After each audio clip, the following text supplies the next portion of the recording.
এরপরে আল্লাহ বললেন আমার 2 নাম্বার ফয়সালা শোনো, ওয়াবিল ওয়ালিদাইনি ইহসানা। ইবাদত হবে আল্লাহর, ইহসান হবে মাতা পিতার। দ্বিতীয় নাম্বার ফয়সালা হলো ওয়াবিল ওয়ালিদাইনি ইহসানা, মাতা পিতার সাথে ইহসান করো। কার কথা?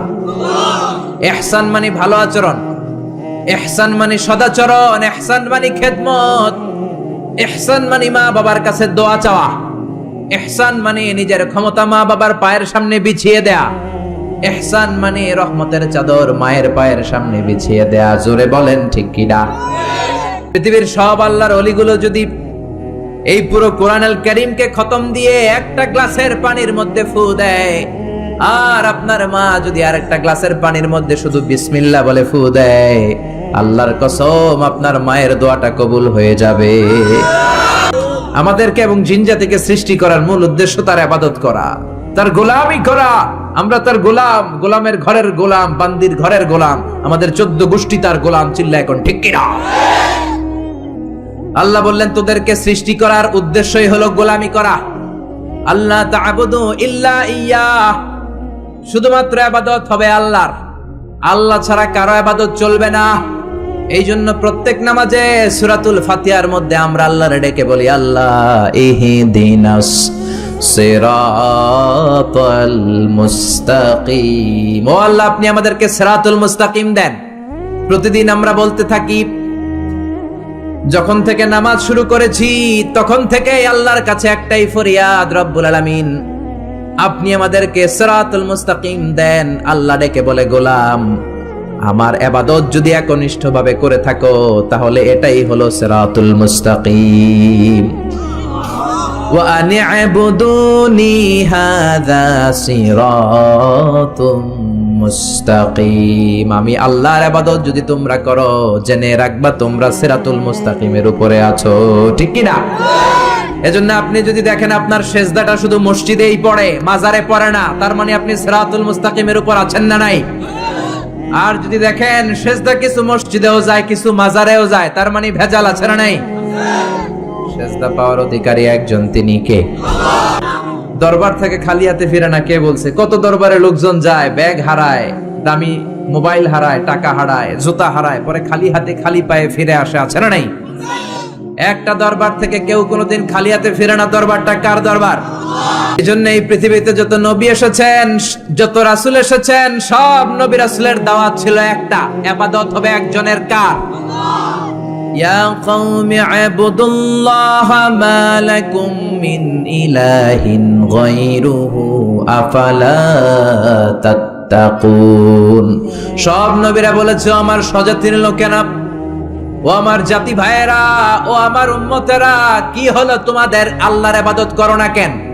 মূর্তির ইবাদত ছাড়ো, রহমানের সিজদায় লুটিয়ে পড়ো। ইবাদত করতে হবে একজনের, তিনি কে? তার মানে আল্লাহর 2টা স্পেশাল ডিসিশনের প্রথম ডিসিশন, ইবাদতের মালিক হলেন একজন, তিনি কে?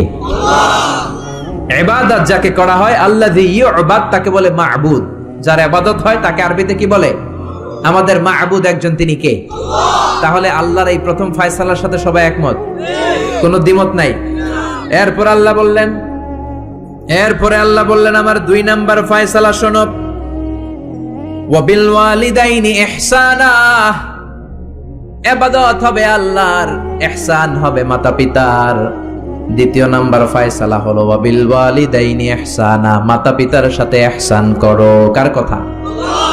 ইহসান মানে ভালো আচরণ, ইহসান মানে সদাচরণ, ইহসান মানে খেদমত, ইহসান মানে মা বাবার কাছে দোয়া চাওয়া, ইহসান মানে নিজের ক্ষমতা মা বাবার পায়ের সামনে বিছিয়ে দেয়া, ইহসান মানে রহমতের চাদর মায়ের পায়ের সামনে বিছিয়ে দেয়া। জোরে বলেন ঠিক কি না?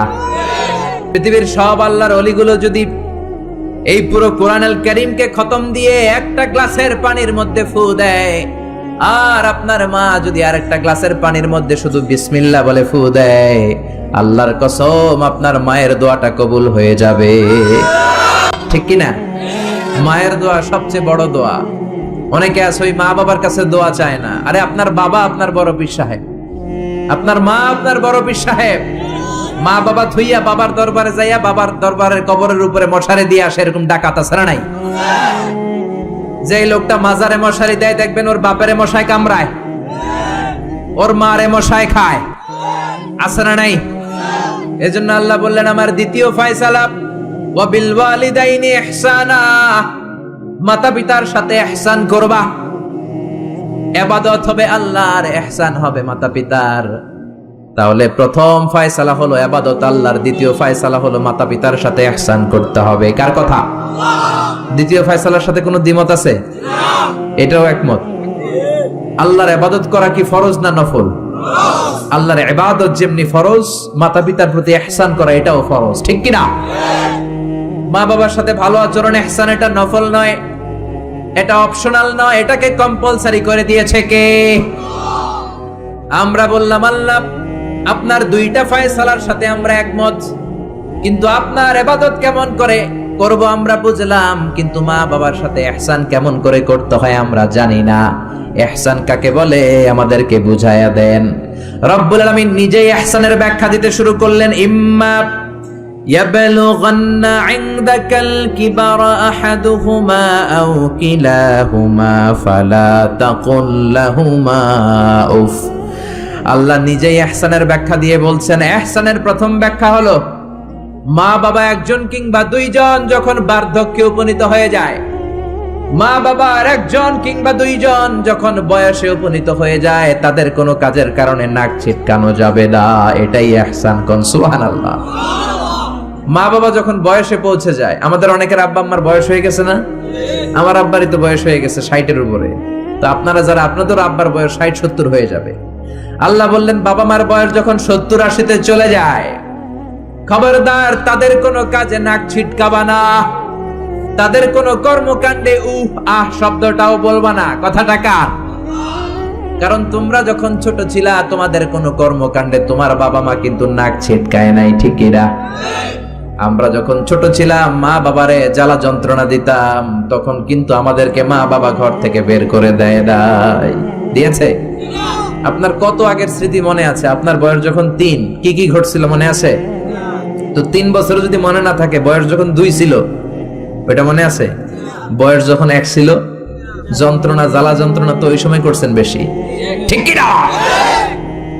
শীতের রাতে ডান দিকে আমার মা আমারে শোয়ালো, খেয়াল করে বুঝেন। মাঘ মাসের কনকনে প্রচন্ড শীত, পেশাব করে ডান দিকটা ভিজিয়ে দিয়েছি, মা আমারে ঘর থেকে বের করে দেয় নাই। আদর করে সোহাগ করে যত্ন করে আমার মা আমারে বাম দিকে রেখেছে, আবার বাম দিকে পেশাব করে ভিজিয়ে দিয়েছি, ঘর থেকে বের করে দেয় নাই। রাত 3টার দিকে আমার মা বাম দিক থেকে উঠিয়ে তার বুকের মধ্যে আমারে রেখেছে। রাত 3টার দিকে পেশাব করে আমার মায়ের বুকটা আমি 3টার দিকে ভিজিয়ে দিলাম। আমার মা তখন আমারে ঘর থেকে বের করে দেয় না, ইয়েতিমখানায় ফেলে আসে না, এই রাস্তায় ফেলে আসে নাই। রাত 3টার দিকে শাড়িটা চেঞ্জ করে, জামাটা চেঞ্জ করে আবার বুকে নিয়ে ঘুমাতে গিয়েছে, ঠিক কিনা? এজন্য আল্লাহ বুঝাতে চাইলেন ইহসান কারে বলে। শোনো শোনো, ওই বাবা মা যখন বয়স 70 হয়ে যাবে, ওই বাবা মার বয়স যখন 80 হয়ে যাবে, খবরদার খবরদার বাবা মার কোনো কাজে নাক ছিটকাবা না, উফ শব্দটাও করবা না। তোমরা যখন জ্বালাতন করেছো, বাবা মা তোমাদেরকে ঘর থেকে বের করে দেয় না, ইয়েতিমখানায় রেখে আসে নাই। এখন বয়সের কারণে বাবা মা যদি জ্বালাতন করে, বাবা আর মারে বৃদ্ধাশ্রমে রেখে এসো না, ঠিক কিনা? এজন্য আল্লাহ ডেকে বললেন খবরদার বাবা মারে বৃদ্ধাশ্রমে রেখে এসো না। তোমাদের জ্বালা যন্ত্রণা বাবা মা সহ্য করেছে, তোমারে ঘর থেকে বের করে দেয় না, ইয়েতিমখানায় রেখে আসে নাই। এজন্য বাবা মা যদি ঘরের মধ্যে পেশাব করে পায়খানা করে পরিষ্কার করবা, তাহলে তোমার জীবনটারে উজালা করে দিবে কে? বৃদ্ধাশ্রমে রেখে আসা যাবে? বাবা মারে যদি বৃদ্ধাশ্রমে রেখে আসো, মনে রাখবা তোর কপালে বৃদ্ধাশ্রম জুটবে না। তুমি যদি বাবা মারে বৃদ্ধাশ্রমে রেখে আসো, তুমি বয়স্ক হলে তোমার কপালে বৃদ্ধাশ্রম নাই, ঠিক কিনা? ভাঙ্গা থালা হাতে নিয়ে তুমি রাস্তায় ভিক্ষা করে খাবা। এজন্য আল্লাহ বললেন ইহসানের প্রথম ব্যাখ্যা, ইম্মা ইয়াবলুগান্না ইনদাকাল কিবারা আহাদুহুমা আও কিলাহুমা ফালা তাকুল লাহুমা উফ। বাবা মা যখন বার্ধক্যে উপনীত হয়, তাদের কোনো কাজে নাক ছিটকাবা না, উফ শব্দটাও করবা না, উফ আহ এটাও বলা যাবে না। কথাটা কার? ইহসানের 2 নাম্বার ব্যাখ্যা, ওয়ালা তানহারহুমা, আব্বা আম্মারে ধমক দিও না। কিছু টাকা আইতাছে, মায়ের ধমক দেয়, বাবারা ডাকে বুড়া, মায়েরা ডাকে বুড়ি, আছে না নাই? কেমন করে মা বাবারে তুমি বুড়া বুড়ি ডাকো? তারা তো বুড়া বুড়ি হয়েছে তোমার কারণে। তোমারে মানুষ করতে যে তারা তাদের জীবন যৌবন সব হারিয়েছে, তোমারে লেখাপড়া করাতে যে তারা তাদের জমিন হারিয়েছে, তোমাকে বিদেশ পাঠাতে যে তারা তাদের ভিটে মাটি হারা হয়েছে। কিছু লোক আছে এলাকার সবার সাথে খুব মিষ্টি আলাপ, বন্ধু বান্ধবের সাথে খুবই ভদ্রতা, কিন্তু ঘরে ঢুকলেই মায়ের সাথে ঝিড়কি দিয়ে কথা বলে, ধমক দিয়ে কথা বলে, এরকম বেয়াদব আছে না নাই? আল্লাহ বললেন ওয়ালা তানহারহুমা, ধমক দিও না, তোমার সব আমলগুলো বাতিল করে দিবে কে? ওয়ালা তানহারহুমা ওয়া কুল লাহুমা কওলান কারীমা, বরং বাবা মার সাথে কোমল আচরণ করো। যত ভদ্রতা তুমি জানো, যত নম্রতা তুমি শিখেছো, যত কার্টিসি তুমি জানো, সব কার্টিসি বাবা মার সাথে মেইনটেইন করবা। যত সফটলি কথা বলা যায়, যত কোমল ভাবে কথা বলা যায়, যত মোলায়েম ভাষায় কথা বলা যায়, বলতে হবে কার সাথে? জোরে বলেন, রাজি আছেন তো? রাজি আছেন? এরপর আল্লাহ বললেন ওয়াখফিদ লাহুমা জানাহায যুল্লি মিনার রাহমাতি ওয়া কুর রাব্বিরহামহুমা কামা রাব্বায়ানি সাগীরা। ওয়াখফিদ লাহুমা জানাহায যুল্লি মিনার রাহমা, বাবা মার জন্য রহমতের চাদর বিছিয়ে দাও। তোমার যত সম্পদ আছে মা বাবার পায়ের সামনে বিলিয়ে দাও, তোমার জীবনে বরকত দিবে কে? এজন্য প্রথম বেতন পেলে টাকাটা দিবেন মায়ের হাতে, গিফট কিনলে আগে দিবেন মাকে। বউরে দিবেন না ওটা বলতেছে না, বউরে তো দিবেনই, কিন্তু আগে মায়ের হাতে কিছু দিবেন, তাহলে আপনার ইনকামে বরকত দিবে কে? আর বাবা মা একজন কিংবা দুইজন যদি দুনিয়া থেকে বিদায় নেয়, বাবা মার কবরের সামনে দাঁড়িয়ে চোখের পানি ছেড়ে তোমরা পড়ো রব্বিরহামহুমা কামা রাব্বায়ানি সাগীরা।